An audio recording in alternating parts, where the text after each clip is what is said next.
Premier league মানেই নাটক, আর এবারের নাটক যেন সব সীমানা ছাড়িয়ে গেছে।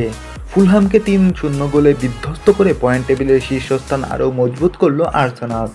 গানারদের সামনে আর মাত্র ৩টি ম্যাচ। এই ৩টি ম্যাচ জিতলেই বহু বছরের অপেক্ষার অবসান ঘটিয়ে ট্রফি আসবে এমিরেটসে। কিন্তু পথের কাঁটা হয়ে দাঁড়িয়ে আছে পেপ গার্দিওলার অপ্রতিরোধ্য ম্যানচেস্টার সিটি। লড়াই এখন সমানে সমান, কে হাসবে শেষ হাসি। চলুন অঙ্কের হিসাবটা একটু দেখে নিই। ৩৫ ম্যাচে আর্সেনালের পয়েন্ট এখন ৭৬। অন্যদিকে ম্যান সিটি ২ ম্যাচ কম খেলে ৭০ পয়েন্ট নিয়ে গানার্সদের ঠিক পেছনেই আছে। সিটির হাতে আছে ৫টি ম্যাচ আর আর্সেনালের মাত্র ৩টি।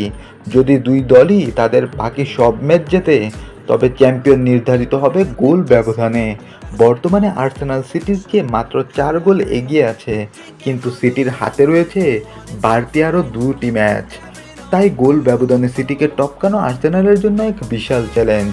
আর্সেনালের চ্যাম্পিয়ন হওয়ার জন্য এখন একটাই প্রার্থনা, সিটির অন্তত একটি ম্যাচে হার বা ড্র। সিটি যদি কোনোভাবে পয়েন্ট হারায়, তবে এই লিগ ট্রফি নিশ্চিত হবে গানার্সদের। কিন্তু গার্দিওলার দল যখন জয়ের ধারায় থাকে, তখন তাদের থামানো প্রায় অসম্ভব।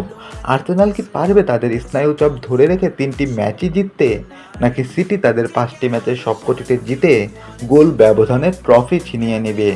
আপনার কি মনে হয়, সিটি কি কোনো ম্যাচে হারবে, নাকি এবার গানারদের হৃদয় ভেঙে ট্রফি যাবে ইতিহাদে?